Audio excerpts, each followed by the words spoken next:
All right, we got the Seahawks coming to town, home opener versus the Seattle Seahawks. Coach McDonald, Sam Darnold and company coming through. Kenneth Walker at running back. Jackson Smith and Jigbu. Ohio State always has a million wide receivers. They're everywhere. But what do you think this week? Where do we need to improve mostly, Charlie? And I think the answer is obvious as we talk about it. But what do the Steelers need to improve on this week mostly to have a chance to go 2-0?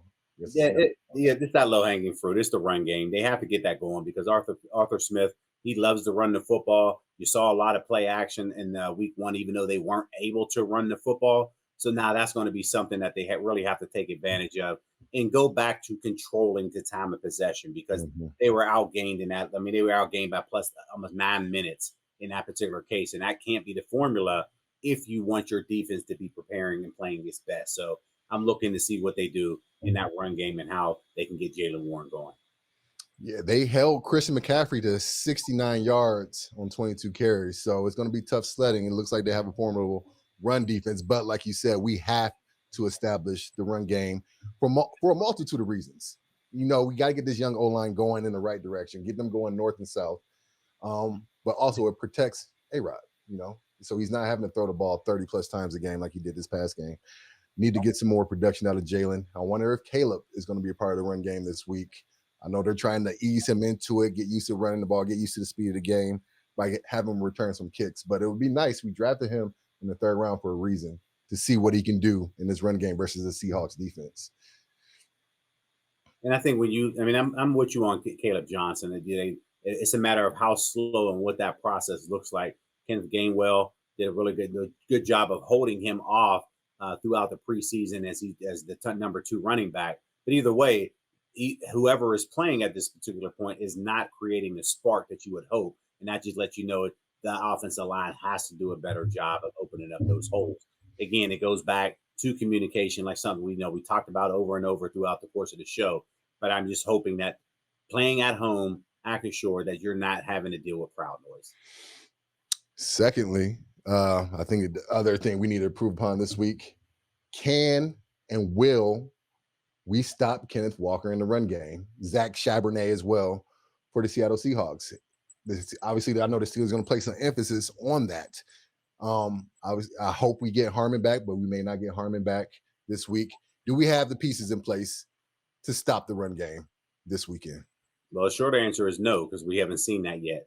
But they feel like the potential is there. So you better believe that defensive line, they're going to get talked about a lot. There's going to be a point of emphasis when they put those pads on this week for a physical run period when they have that, because they have to go out there and reclaim that line of scrimmage, and something that they really just lost on both sides. So they just have to continue to get better. I have my eye on Patrick Queen this week. He signed with the Steelers last year for big money, and I don't think we've gotten our money's worth yet out of Patrick. We need to see him more downhill. Whenever I think of the linebackers and how they play, you remember how Landon Roberts used to come downhill last year? Right.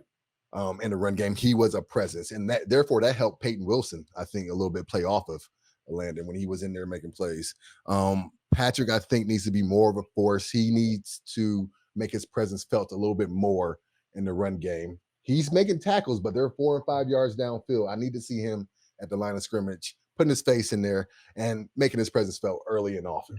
And that's the point. When you talk about having tackles, that's one thing on the stats. But are you now having tackles for loss? Those are the things that show up. And right now, we haven't had anybody consistently do it. TJ, I know he had 2 tackle for losses, but again, we need other people. And to your point, Patrick Queen, he is the leader in the middle of that defense. He is going to step up in a big way. He called that run defense out, and let's see now how he responds back the following week after calling your teammates out after a poor performance in week 1. Yeah, and the secondary has their work cut out for him. I mentioned the aforementioned Jackson Smith and Jigbu, another Buckeye. They also have Cooper Kupp in Seattle. So I know they weren't happy with their pass game last week, so I expect them to air it out a little bit more, especially on the road, especially against a maybe depleted secondary that we'll have if JPJ and Deshaun Elliott aren't back this week. We're going to see. I mean, that's a banged up secondary back there. It really is right now. So this is going to be, emphasis are going to be on Juan Thornhill. Okay, what are you going to do on the backside? Let's see how you get your guys going. Let's see what that looks like off of it, because we don't know. As we speak today, we don't know the forecast as this week goes on at the end, who's going to be available. But like Mike Tomlin always says, we're going to leave the light on for our guys. The over or under is set at 40.5. Is Mm. that offensive firepower that we saw, was that a fluke? Or do you think we'll continue to put up points I throughout think the we year? still continue to put up points because Aaron is not missing many throws. In the manner that he made those throws, I mean, every ball was accurate there. And many people aren't throwing to Calvin Austin on that particular play because he's the first read, but when you're that close, typically that play is not open, and Aaron was able to find him in a hurry. So I think when you see everything that's going on, I would probably lean toward the over this week.